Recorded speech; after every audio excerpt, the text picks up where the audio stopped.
With negotiations coming down to the wire and with so much at stake, you're going to hear a lot more about the debt ceiling this week. And that's why we're making it tonight's ABC 7 Deep Dive at 11, specifically how you would be affected if the U.S. government defaults and can't pay its bills. ABC 7 News reporter Tim Johns is here tonight with a look at this financial crisis from, Tim, a Bay Area perspective. Yeah, Dan, that's right. Now, if the government does default on its debt, it wouldn't just mean that we can't pay our creditors. Things like Social Security checks and veterans benefits could also be impacted, and folks wouldn't get their money. That's a big cause of concern for many people right here in our own community. We're in an insane situation right now. With only days left, Republicans and Democrats are still unable to reach a deal to raise the country's debt ceiling.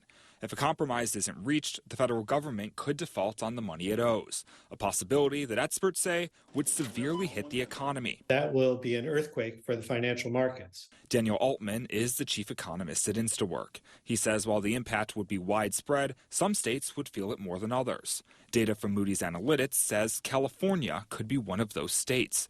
They estimate our unemployment rate could nearly double to just under 9%. We're seeing already some fears about what a downturn could look like, and a failure to reach a deal on raising the debt limit could make that even worse. Beyond the numbers, though, there's also a human impact. If the government defaults, Social Security checks and veterans benefits could be delayed, impacting thousands in the Bay Area. We know folks already have a plan for that money, and they need it to be able to stay housed, to buy their groceries, to pay for their car payment or their insurance payment or childcare, healthcare needs. Kelly Batson works with United Way Bay Area. She says after the pandemic and then the inflation spike of the last few years, a delay in benefits is the last thing people need. Folks do not have much of a savings cushion, right? If there was an emergency that cost $400, they wouldn't be able to take care of it. That's why she's urging lawmakers to put politics aside and remember the real-life implications their decisions have. Considering the impact on families and that are